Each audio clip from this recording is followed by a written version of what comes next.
Welcome student, chapter number 4 carbon and its compound. और carbon and its compound के अंदर आज का जो हमारा टॉपिक है some important carbon compounds, ethanol and ethanoic acid, chemical reaction of ethanol. तो यहाँ पर सबसे पहले हम इथेनॉल के बारे में पढ़ेंगे। इथेनॉल के अंदर आपको पता है स्टूडेंट, यहाँ पर हाइड्रोक्सिल ग्रुप यानी हाइड्रोक्सिल ग्रुप को हम बोलते हैं OH।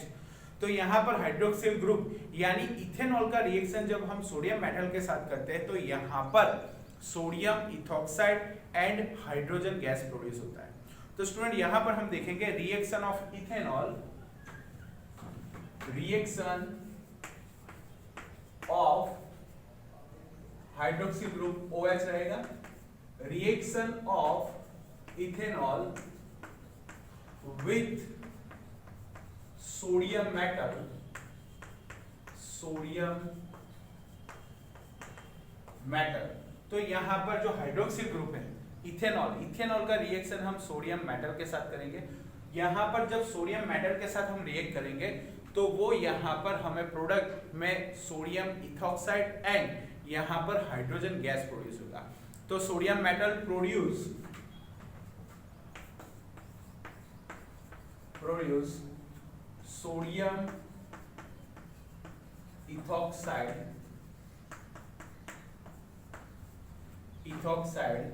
And hydrogen gas. तो स्टूडेंट यहां पर हम देखेंगे CH3CH2OH। तो ये हो गया हमारा इथेनॉल, CH3CH2OH, इसे हम बोलेंगे इथेनॉल। जो इथेनॉल है, इथेनॉल का रिएक्शन हम करेंगे सोडियम मेटल के साथ। ये हो गया हमारा सोडियम। इथेनॉल का रिएक्शन हम जब सोडियम मेटल के साथ करते हैं तो यहां से हाइड्रोजन रिमूव हो जाएगा और Na जो है वो यहां पर आ जाएगा, इस जगह पर। तो यहां पर सोडियम मेटल आ जाएगा। तो यहां पर प्रोडक्ट में हमें ऑब्टेन होगा CH3CH2O नेगेटिव, सोडियम पॉजिटिव, क्योंकि यहां पर हाइड्रोजन जब रिमूव होगा तो ऑक्सीजन पर नेगेटिव चार्ज आएगा, हाइड्रोजन पर पॉजिटिव। ONA प्लस यहां पर हमें मिलेगा H2 यानी हाइड्रोजन गैस। तो स्टूडेंट यहां पर जो ये प्रोडक्ट है हमारा वो है सोडियम इथॉक्साइड, और ये हो गया हमारा हाइड्रोजन गैस। तो स्टूडेंट यहां पर आप देख सकते हो कि जब यहां पर इथेनॉल की रिएक्शन हम सोडियम मेटल के साथ करते हैं तो यहां पर हाइड्रोजन गैस प्रोड्यूस होता है और सोडियम इथॉक्साइड, यहां से हाइड्रोजन रिमूव हो जाएगा, Na इधर चला जाएगा, तो O Na+, और आप CH3CH2ONA भी लिख सकते हो। ओके, तो स्टूडेंट आपको याद रखना है केमिकल रिएक्शन ऑफ इथेनॉल के अंदर जब इथेनॉल की रिएक्शन हम सोडियम मेटल के साथ करते हैं तो यहां पर sodium ethoxide and hydrogen gas produce होता है। तो स्टूडेंट यहां पर आपने देखा reaction of ethanol with sodium metal, यहां पर सोडियम मेटल के साथ जब हम रिएक्शन करते हैं तो यहां पर हमें सोडियम इथॉक्साइड मिलता है, सोडियम इथॉक्साइड, एंड यहां पर हमें मिलेगा हाइड्रोजन गैस। तो स्टूडेंट आपको याद रखना है chemical reaction of ethanol, some important carbon compounds है इथेनॉल एंड इथेनोइक एसिड। यहां पर दूसरा रिएक्शन हम देखेंगे reaction of ethanol with concentrated sulphuric acid. ये हमारा पहला रिएक्शन हो गया। अब हम दूसरा रिएक्शन देखेंगे, रिएक्शन ऑफ इथेनॉल का रिएक्शन हम करेंगे सल्फ्यूरिक एसिड के साथ। Reaction of ethanol sulphuric acid का मतलब होता है H2SO4। Ethanol with concentrated sulphuric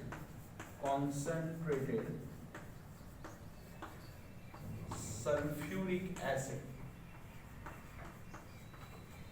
तो यहां पर स्टूडेंट जब हम इथेनॉल का रिएक्शन कॉन्सेंट्रेटेड सल्फ्यूरिक एसिड यानी H2SO4, उसे डिहाइड्रेशन ऑफ अल्कोहल भी बोलते हैं।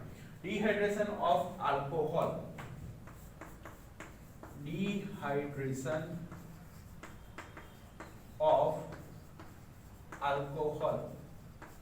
तो यहाँ पर डिहाइड्रेशन ऑफ अल्कोहल क्यों बोलते हैं? क्योंकि यहाँ पर वाटर मॉलिक्यूल फॉर डिहाइड्रेशन का मतलब होता है यहाँ पर वाटर मॉलिक्यूल रिमूव होता है। तो यहाँ पर dehydration of alcohol when ethanol is heated, when ethanol is heated, जब हम इथेनॉल को यहाँ पर एक टेम्परेचर पर, यानी कि when ethanol is heated with excess of concentrated, with excess of concentrated H2SO4, excess का मतलब होता है ज्यादा मात्रा में, जब हम सल्फ्यूरिक एसिड को इथेनॉल के साथ यहाँ पर हीट देते हैं, गर्म करते हैं, यहाँ पर concentrated sulphuric acid eight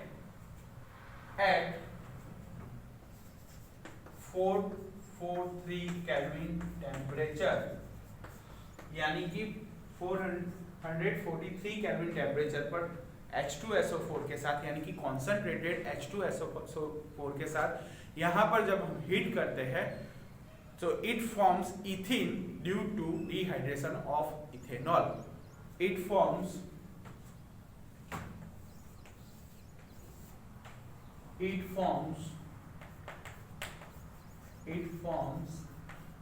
ethene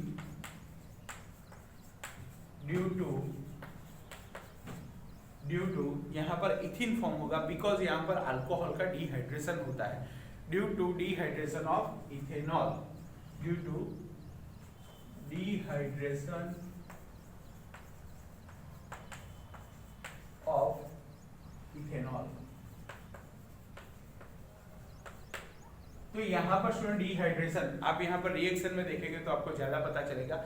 यहाँ पर CH3 CH2 यानी 1 2 3 4 5 और यहाँ पर हो गया हमारा, मैं यहाँ पर ऐड लिख रहा हूँ, यहाँ पर मैं लिख दूंगा OH।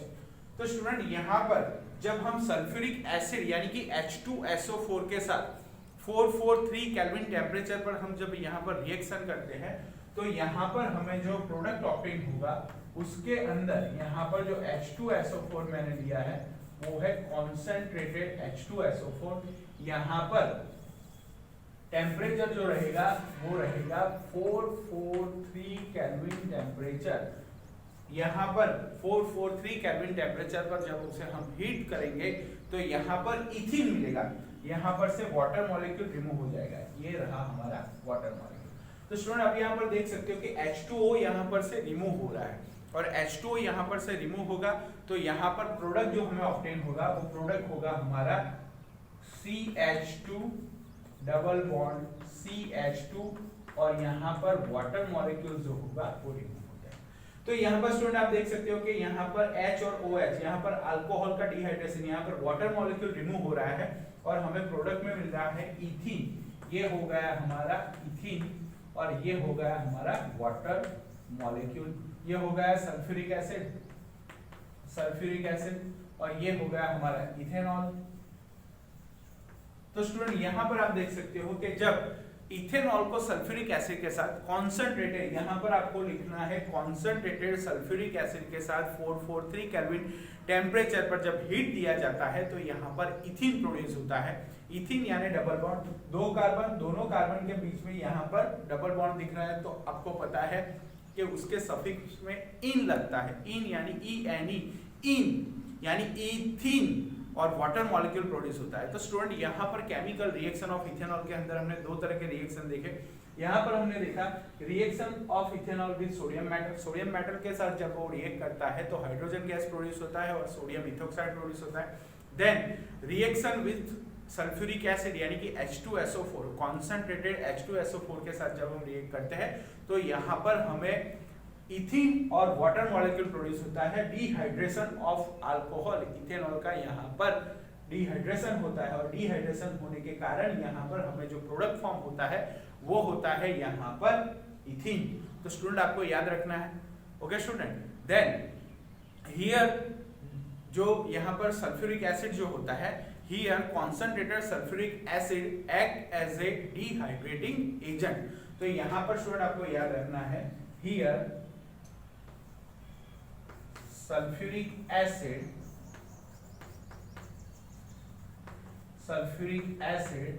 react as a dehydrating agent.